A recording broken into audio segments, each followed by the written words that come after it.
Surat Tabarakal Mulk dibaca setiap malam. Rasulullah bilang dalam hadis tentang surat Tabarak, hiya an-nafi'ah wal munjiyah min adzabil qabr.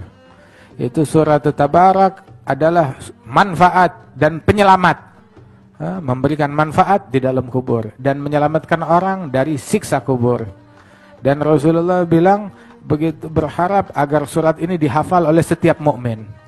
Kan Syekhana Al-Habib Muhammad bin Abdullah Al-Haddar, itu beliau waktu bacakan ini hadis, dia bilang kalau surat Tabarak tuh mu'nisa munjiah min adzabil qabr, bisa menyelamatkan orang dari siksa kubur. Terus beliau bilang majnun, majnun, majnun. Orang udah tahu nih hadis, tapi dia nggak baca surat Tabarak. Ini orang gila, gila, gila. Dia tahu surat Tabarak bisa nyelamatin dia dari siksa kubur, tapi dia tidur di malam hari sebelum membaca surat Tabarak. Baca surat Tabarak baru tidur. Kalau kagak, emang kita nggak mau masuk kubur? Emang kita nggak ada rencana meninggal dunia?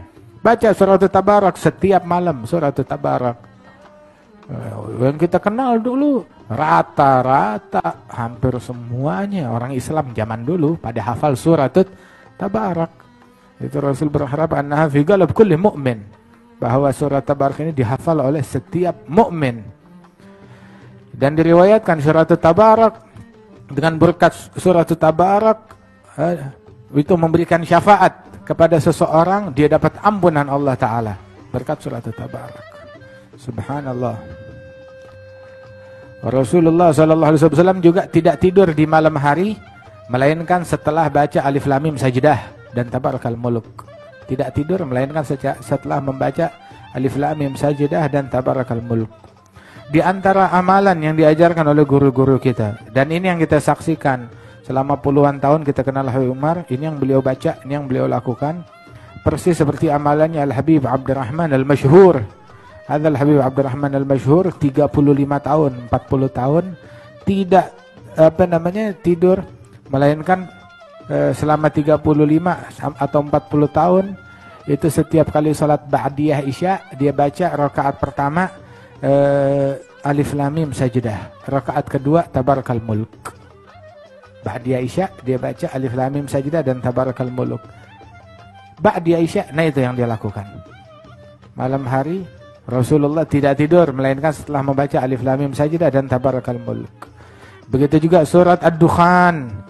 Dikatakan man qara'a surat Ad-Dukhan fi lailah asbaha maghfuran lahu. Barang siapa yang baca surat Ad-Dukhan di suatu malam, maka ketika pagi hari dia bangun tidur sudah diampunin dosa-dosanya. Baca. Ente mau gak ntar pagi bangun dalam keadaan diampunin dosa? Baca nih malam surat Ad-Dukhan. Banyak banget, dan gak punya waktu.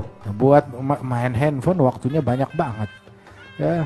Buat buat baca koran banyak, buat posting banyak waktu, buat buka medsos banyak waktu, buat bikin tulisan ngalor ngidul yang nggak jelas banyak waktu, buat baca Quran nggak ada waktu. Nih buat keselamatan kuburan kita, di kuburan kita begitu, nggak dibilang yang punya Facebook diampunin dosa-dosanya, yang selalu memperbaharui status WhatsApp maka dia selamat dari siksa kubur.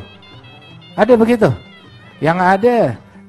Percaya gak banyak orang disiksa gara-gara WhatsApp dalam kuburannya? Ya kan, gara-gara gosip WhatsApp, gara-gara gosip, gara-gara nyebar kebohongan, gara-gara provokasi, gara-gara namimah, gara-gara medsos, banyak yang disiksa dalam kuburan.